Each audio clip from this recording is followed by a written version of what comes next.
All right, before we get going today, I just want to check in on the relief efforts from Hurricane Helene. If you look at the show notes for this episode, you'll find resources for ways to help and to make donations. And one thing of note, I was included on an email chain this past week by Chuck Millsaps from the Great Outdoor Provision Company, who's helping to lead some of these efforts in the Southeast. It also included folks from like the Grassroots Outdoor Alliance. And while many of the specialty dealers in the Southeast were largely able to, weather the storm, so to speak, one shop in particular, Bubba O'Leary's out of Chimney Rock, North Carolina, was destroyed in the flooding.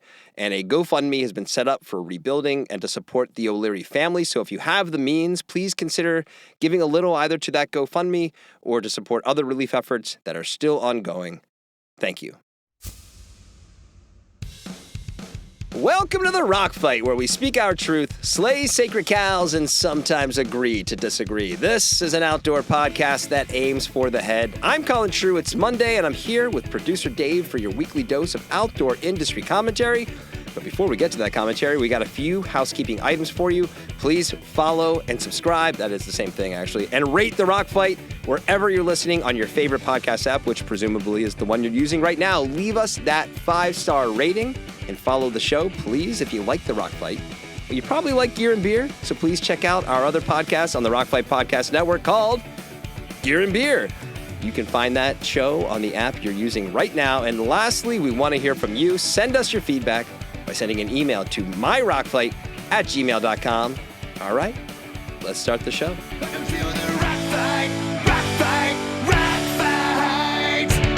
All right, in 2015, Boston boutique retailer Concepts collaborated with ASICS on a special edition of their Gel Light V. It was called the Blow, or the 8-ball edition of the Gel Light V, and it was based on the life of Boston George Young, who's a criminal.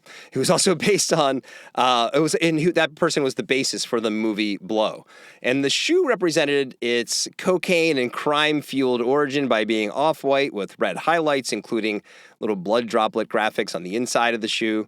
And the launch of the shoe was done inside a pop-up, trap house in New York City, where those in the know, the launch being only advertised in places where sneaker enthusiasts would find out about the product, would come up to a shady-looking structure, pass cash through a sliding drawer, and then someone on the inside would slide back a pair of shoes.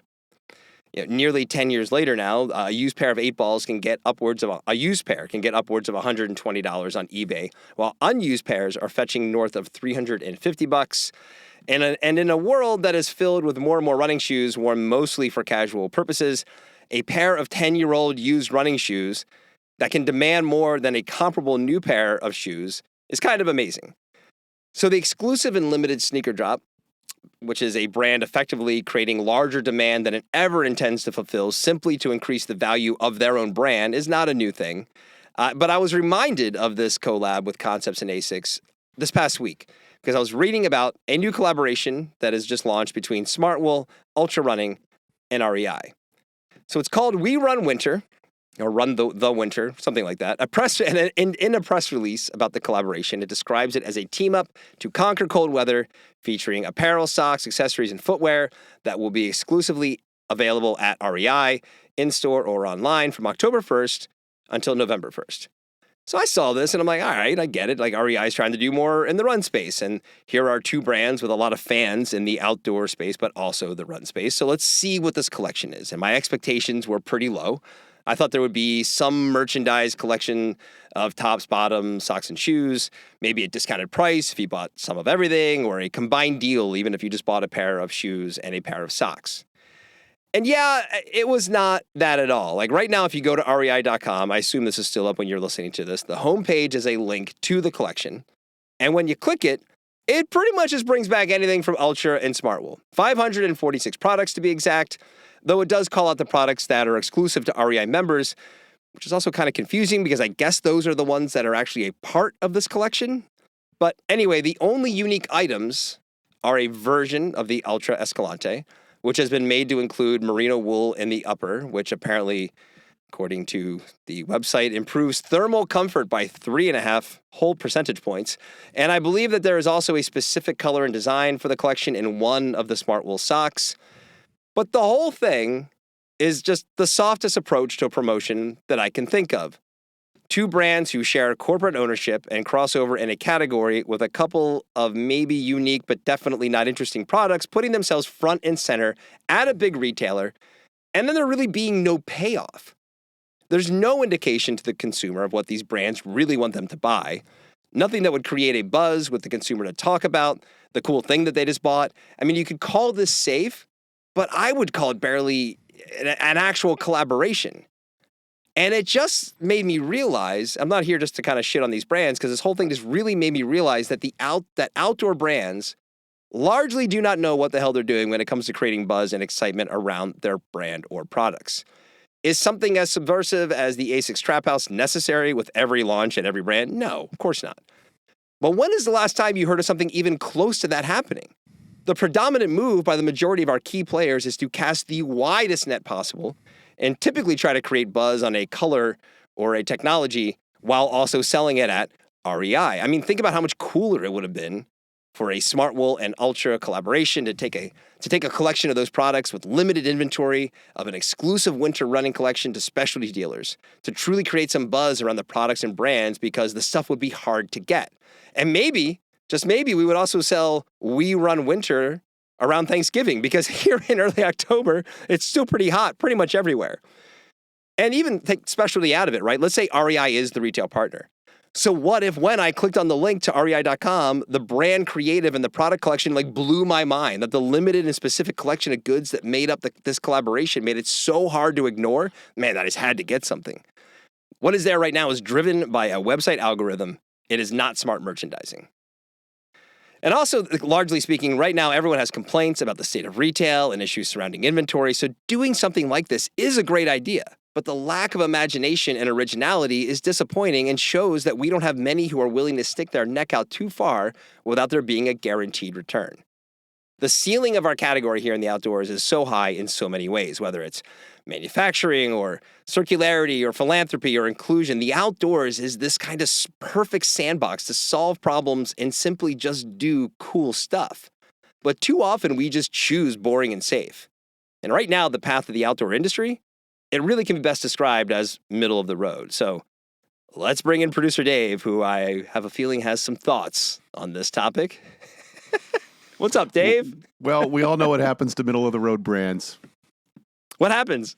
They get run over, Colin. I think it was Mr. Miyagi who said, squish like grape. That's right. I think you actually did put your finger on it there right at the end. And full disclosure, I currently do work for creative work for a sock brand. So these opinions are mine and mine alone, and possibly shared by a little bit by Colin, but maybe not too much. Probably. So, but I definitely have an opinion on this, and one, I think what we have here is it's the bare minimum effort corollary, right? That's what we see here, and this suggests that when minimal effort is applied by all parties, the collaboration loses its potential to create something meaningful or lasting, and simply caters to a basic consumer demand rather than elevating the brand or the image, right? And so what you get from that, it's a transaction of convenience, because it's, at the big box is based on transaction of convenience. But the idea of elevation of brand is not just an esoteric thought. Now what you're getting into is the delta of potential that you could have sold more longer, created a bigger deal. So there is, in a sense, a potential sales loss based on the minimal resource or effort given to any kind of program like this, right? And so I think that's really what we're talking about. Like you said, collabs between partners like a Smartwool and an Altra makes sense. Totally. Having them be sold. I'm poking at the corporate ownership, but actually, why not lean into that? We have these two brands. Let's pair them up. It makes sense. That's right. You can absolutely see the interdepartment memo that just is so proud of itself that it figured out that these two things could go together. Did you know we own a running brand and a sock brand? That's right. Did you know that? No. So I think that makes sense. Like you said, too, perhaps, how to bubble things up, giving things time to breathe, bubble it up through specialty, create some demand, create some aura, and then unveil it at your larger distribution points, and then give it the kind of push into a wider audience. That makes sense. But it is about lost potential, right? And guarantee you can see, though, the metrics that they have for success here are probably so gerrymandered in the sense that it would take a catastrophe to not be successful with these two brands in REI, right? And so they're going to point to it as success. And, this minimum effort is, probably comes back to budgets, comes back to bandwidth. Everybody's challenged in those things.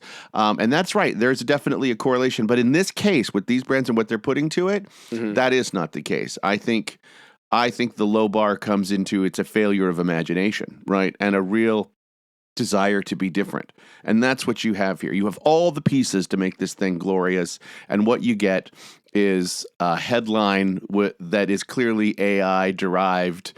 You managed to wedge the marketing brief into a headline. I got the word cold. I got the word run. I got it in the same sentence.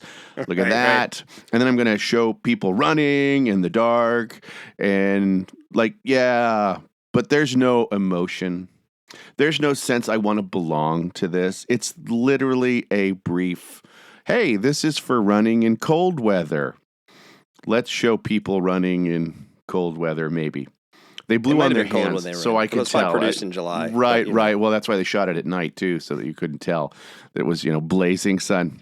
Right. But again, here is, like you said, it's this lack, though, of differentiation. I definitely don't think everyone needs to go to the illicit drug trade to make their edgy. No, that's like the most extreme example. But it does work when you do something like that. But actually, to that exact point, right? Oh, go ahead. But edgy is not just things that are law-breaking or antisocial in that way. Right. Edgy can be something that makes me feel. And it is emotional, that makes me want to belong, right? Nike's genius has always been the ability to create things like that don't necessarily have to play on the edge of decorum, right? Yeah. No, they're just emotionally packed, and they make me want to be a part of it. I would imagine part of their return will include stuff like that, like the exclusive drops. Like, you can only get this here. Like, that's what they made their bones on that for years. They have, again, I go back. The bigger thing is that they made us all feel and think about similar things. And this is where the challenge of brands, right? We have lost the 4 networks that deliver the same message to everybody. And for a long time, even to the 80s and 90s, advertising has become, or certainly was, one of these defining group experiences that we had. It's not just the TV show, the water cooler TV show, right? Which now sports events are pretty much the only thing like that anymore. But it was the ads in between them that also created this kind of connection. And so we could talk about those. And so we're losing that because of our, fractured. Yeah, now it's customized based on what you click on. That's right. Yeah. But that doesn't mean that brands still don't have a responsibility to meet that threshold or that bar of storytelling that really build that sense around the brand. And that's what I see here is just kind of the same old. And listen, I do understand the extra distance you have to go to try something. The trap house thing is an example. Like, again, to your point, it doesn't have to be that, but to do something in that model. I understand that that's a little bit more of a stretch. If it doesn't work, your head's on the line. Your job is probably on the line, all of those kinds of things. But even just the lack of a merchandise collection. So just literally, I was preparing this morning. Stio had a press release last week about some new stuff they had coming out. I'm not typically a Stio fan personally. I'm like, it's fine. But I went on their website and they were advertising a collection for some new snow sports category collection on their homepage. And you click on it, 4 items, right? 2 jackets, a bib, and I'm probably another top. I forget what it was. But there was like 3 or 4 items on this thing. And it's like right there. That's it. This is it. This is the collection. Here are the items. It's like, oh, okay. I will, if I'm interested in this collection and here are the items. Wow, does this suit me? I can shop within this small collection. And it's not that hard for me to go find the other stuff that maybe I'm interested in as well. And in this case this was the kind of secondary, my big picture thing of, man, I really like to see somebody do something more bold in the outdoor space. But even then, when I click on REI.com's homepage, What's the collection when it's like I got 2 shoes and then like 6 tops and then there's a sock and then there's a glove and then maybe another shoe that isn't an Escalante, and it was an algorithm driven thing. No thought about what the actual collection is so that a consumer can look at it and say, "Oh, I understand what the run collection from Altra and Smartwool is." Well, what you mean by the algorithm based is that they have their items clustered at the top, but it's not Right. exclusive. There is no storytelling as to a landing page about 546 of them. That's again the direct to consumer side maybe leading the cart here a little bit. Yeah. In the sense that we can't put anything up in front of our purchasing barriers. Like we have to get you purchase as opposed to take this in. Yeah, right. And I right. think you need a moment to tell your story and to set it up, and perhaps that will lead to stronger sales. Yeah, and I don't think neither you or I have been at REI in the last 24 hours, so maybe in-store it presents better. I don't know, or how they're merchandising it in-store. Maybe that's not fair. Maybe we should go see it, and you know what? I'll make an effort to go see one this week and to report back if I have to eat some crow here. But the other thing I do want to touch on before we move off of it is the specialty opportunity, because back in the day, as we say when we're old, we started with specialty. You said it in your remarks. Like it was this. We take this stuff to specialty and we make it exclusive at specialty, and it's badass because you can only get it in these shops and in these regions, and people are jealous. And then eventually, either the whole thing or a version of the thing will roll out to more national accounts. And I don't really begrudge the opportunity here, especially if it's a broader thing. I understand the allure of going with an REI, especially on something like this, and maybe that was part of the conversation. But I do think it was also a miss to not also have a specialty store component to this that was different, or at least a program that specialty stores could buy into. And as of yet, I've not heard that has been the case. Yep. No notes from Dave on that one. No notes. Nailed it, guys. Nope. Nailed it. Well, all right. That means it's time. Time for our weekly segment to make sure you are getting more out of the outdoors. It's time for more with Thermore. Listen up, apparel designers and developers, because we have big news for you on More with Thermore this week. Thermore has just launched a brand new product called Invisiloft. This latest from Thermore is combining exceptional warmth with unprecedented thinness, and it's made from 100% recycled fibers. Invisiloft is less bulky than traditional insulation and increases the design and application versatility while maintaining the insulation properties you expect from Thermore, the original Italian ingredient brand. So again, designers and developers, take note. This is available in 4 weights. It's able to be washed or dry cleaned. It's certified by the Global Recycled Standard. Thermore's Invisiloft is the product you've been waiting for to differentiate your new fall and winter collection. So reach out to them today. Go to thermore.com to check them out, because whether it's making new amazing garments or just staying warm and safe out on the trail, you can do more with Thermore. So the other story I wanted to touch on this week is the layoff that happened at Patagonia's headquarters last week. In a post on LinkedIn, CEO Ryan Gellert gave the reasoning behind 41 employees being let go, including details on the severance that they would receive. The post by Gellert was pretty self-aware. It was a pretty self-aware move by either him or the brand or both. I guess when you've built a reputation for going beyond simply being in business, it makes it harder in the court of public opinion to make a move like this, as evidenced by the multiple critical posts I saw on LinkedIn. I had multiple people message me asking for my take, and this is the thing our industry has to get over, right? Outdoor brands are companies, and sometimes hard decisions have to be made, even if the company is healthy. If you're coming at this as a brand like Patagonia should never have to fire someone or have a layoff, I don't know what to tell you other than take the blinders off, man, because this is what happens in corporate America. Corporations, not America. This is what happens in corporations. Over the past couple of years, we've seen layoffs at places like Outside, Nike, Wolverine. Just a few weeks ago at Backcountry after their acquisition.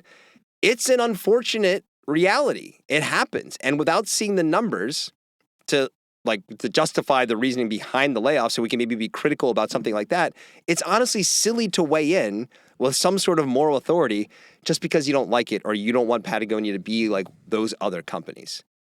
I prefer a glass half full point of view. Ryan Gellert didn't need to offer up any of the information, frankly, that he did. And their severance packages, here's the real headline, folks. Their severance packages started at 22 weeks. That number is fucking amazing. The accepted norm for most companies when it comes to severance is 1 to 2 weeks of salary for each year of service. And Patagonia just gave the most junior person in their layoff nearly half a year of pay. So instead of getting mad about something that's just a reality of everyday business, I think we should at least give them credit for doing it better than anybody else. That's kind of their MO. So, Dave, what are your thoughts on the Patagonia layoff? Yeah, and I think also, too, that package included a year of health care right. coverage on that, right? So I think you're spot on. The unrealistic expectations for a brand like Patagonia in our space, or let's just say those are the expectations of Patagonia in our space, is to be better. Yep. And so we talk about that too. So they constantly are have to meet that level. But let me go back just a spot. Look, mass layoffs at any kind are a failure of management, right? That is poor foresight. That's planning, strategy, whatever it is. You failed at doing what you're supposed to be doing. Now, of course, the other scenario is, like, I would say, predatory conditions. Like in an acquisition, you're going to be merging organizations. That's not necessarily a failure of management. In that case, that is just absolutely putting two organizations together and kind of removing some of the repetition. So that right, does make sense. Right. Like I said, the idea, and some people will talk about, well, look, you're achieving some goals with these kind of things, you're reducing your cost to maintain your profitability, you're responding to external conditions. Those are results. Those should not be the reasons for. Right? If you have to cut your way to profitability, you have already done some things wrong to get there. Growth by subtraction is not a long-term strategy in any case. Right? It just shows that you're out of ideas and you have no ability to create or generate demand or innovation or profitability. And so I think when you take about what's going on here with Patagonia, by itself, this is not really a signal. I mean, it does not show that their business is in a bad state. It doesn't show that they are, not meeting the demand or meeting the creation. I think we know when you maybe put this on the heels of the layoffs they did in last June or June, July, they let go a big portion of their customer service, or they reorganized and caused, I say forced with air quotes because have people move closer to their hubs. Again, people are surprised. I think what this really does is it helps clarify the reality that Patagonia is a corporate entity, right? And corporate is gonna corporate. That's just what they do, and they expand and they contract, and so. Kind of getting off that idea that they're immune to those kind of forces is a must. But at the same time, when you've got to create that kind of disruption, I mean, look, morale are the issues, that people's questions what's going on. Yeah. I mean, all of these kind of questions come up from that. But at the end of the day, management needs to look, okay, so what did we do to get us to this spot? What can we change? I mean, look, all of that. But like you said, to me, the story here is not so much 1% of the workforce. It is absolutely how they've done it in a way that I think totally exceeds what is the norm in business today. And I mean, what else can you say about that? That's good for them. Good for them, and unfortunate for those that definitely lost their jobs. I don't know if this is our more Gen Xer cynical point of view. I mean, I spent most of my career, even if I got a good review, just waiting for the other shoe to drop. I just sort of expected, at some point, whether I think I'm doing a good job or not, it could definitely happen. You're working in this environment. I wasn't sitting around in fear all the time, but to kind of think that this just can't happen or shouldn't happen, it's you're just kind of have your head in the sand about the way things work at corporations. Well, absolutely. And I think that's, I don't think that's necessarily just Gen X. I think that I do think generations today, because we have lived through the last 30 years, I think that shock was much greater in the 90s when the perception of business was that it was long-term, that they did have your back, and that you could stay at a company for these years and your retirement would be taken care of. And so when that switch got turned, that contract was broken. And it was much more disruptive, and people didn't see it coming. Now, it's the children of the children. They're all used to this kind of uncertainty. So we've all seen that there is no loyalty at all in corporate America. And so they will cut you in that way. And you You're not going to see it coming necessarily, so it's upon you to kind of look for it and to be aware. Having worked in both my own business for many years, having that's where you get to live the day-to-day warts of the business, and you feel them every hour, right? Is it going to happen? Is it not going to happen? Is it going to happen? Is it not going to happen? It's totally, where in corporation, you can kind of inoculate yourself from that because you don't see it. But it doesn't mean it's not there. Right. And I guess that's just kind of two environments, entrepreneurial versus a kind of employee status. No, I think like you said, we hold them to a higher standard, and we absolutely should. And I don't think that they shirk from that at all. I think they take that on as part of their identity. Yeah. And good for them. But yeah, it's there's a lot of opinions. Including ours. So that's right. That's right. All right, one quick break, and then we're going to get into our parting shots. This episode of The Rock Fight is brought to you by the Great Malden Outdoors, an outdoor enablement campaign in the city of Malden, Massachusetts. For far too long, the outdoor industry has struggled with how to address the topics of diversity, equity, and inclusion, and the Great Malden Outdoors is providing concrete action that outdoor brands and retailers can take to make a real difference. Situated just outside of Boston, Malden, Massachusetts is culturally diverse with an abundance of outdoor recreational opportunities, and they're seeking the assistance of outdoor brands and retailers. If you work at an outdoor brand or at a retail shop, they're looking for donations, looking for your product, maybe your time, definitely some of your money. Head to thegreatmaldenOutdoors.com and click contact to reach out and start a partnership today. All right, time for the parting shot. It's time to end, it's time to leave. This place that time forgot. Let's take our rock and head on home. It's time for our parting shot. Dave, you got the floor. Oh, me first? Yeah. My parting shot, actually, it's kind of related. We're going to come back to what we just talked about with Smartwool and Altra and REI and that kind of the minimum effort corollary. Looking through and saw the release for Danner, and Danner is doing a special collection of product to benefit the She Jumps organization. A group that focuses on getting women and girls to get outside and explore and discover. Very cool organization. Very cool. Love what they do. They have Alpine School and River School and Snowpack School, and they get mentors to come in. Like, really great organization. So let's just say organization good. Product, concept, execution, meh. Right. And to me, this is another example of just doing the minimum basic. So they have their collection of product. They're super excited to tell you that they built it on a women's last so that it actually fits a woman's foot. And I say that is so fantastic. It's never happened before. If this was 1992, I would just think that's amazing. The idea that we're still celebrating this as some form of achievement is just whoa. It's ridiculous. Whoa. Yeah. And then I see the product, and it's just kind of like regular boots with violet shoelaces. Yeah. Right. And they have a photo shoot that's, obviously a stylist attended, and it just doesn't feel very outdoorsy in that way. I mean, they are standing outdoors. So what you have is kind of uninspired product that looks like it's kind of, pink it and shrink it.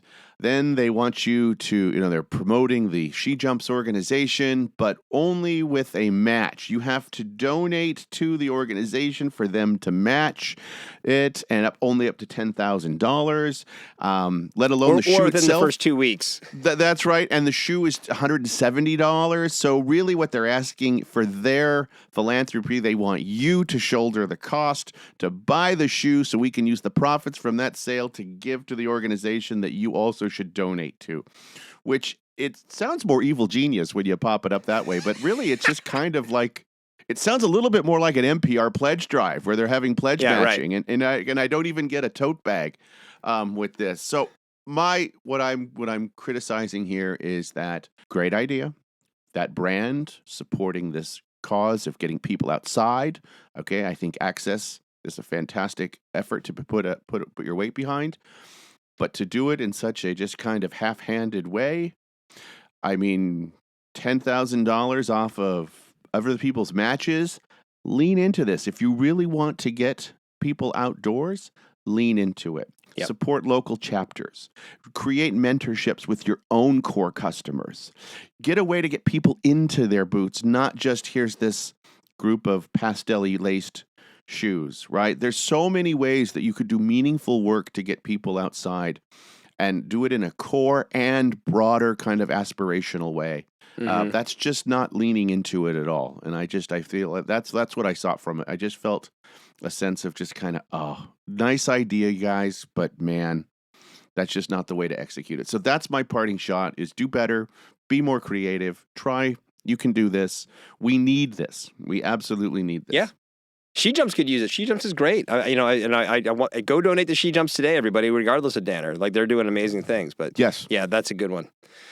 So my parting shot is a little. I am the optimistic guy this week. This never happens. This is a big congratulations to Expedition News, who's celebrating 30 years of covering exploration and adventure stories every month for the past 30 years.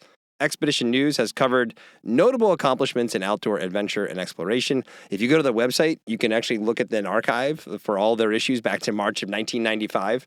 And in that March 1995 issue, they covered a Franco-British expedition that discovered the source of the Mekong River, an attempt of the first humans to human-powered circumnavigation of the planet, and then my favorite was a Chinese expedition that was searching for Bigfoot.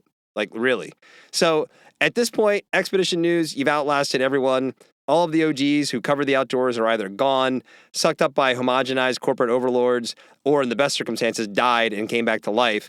But Expedition News, you just keep on ticking. So this parting shot is for you. Congrats to 30 more years to Expedition News.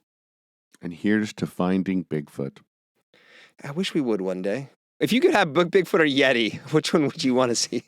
See, I think they're cousins. That's true, but if you only have one, like who's your number one draft pick? I just want to go to the family reunion, actually. I think that would be fantastic. I think you'd have Yeti, you'd have Sasquatch, Andre the Giant might even be there in a former time, right? I mean, I don't think that's out of the realm. He was kind of Yeti-ish. Yeah, right. Yeah. Or was he Sasquatchy? Anybody want a peanut? Yes. All right, that's the show for today. The Rock Fight is a production of Rock Fight LLC. Our producer today, David Karstad. Art direction provided by Sarah. She loves gluten Gensert. And I'm Colin True. Thanks for listening. Here to take us out, it's Chris DeMakes. He's going to sing the Rock Fight fight song. Will, see you next time, Rock Fighters. Rock fight.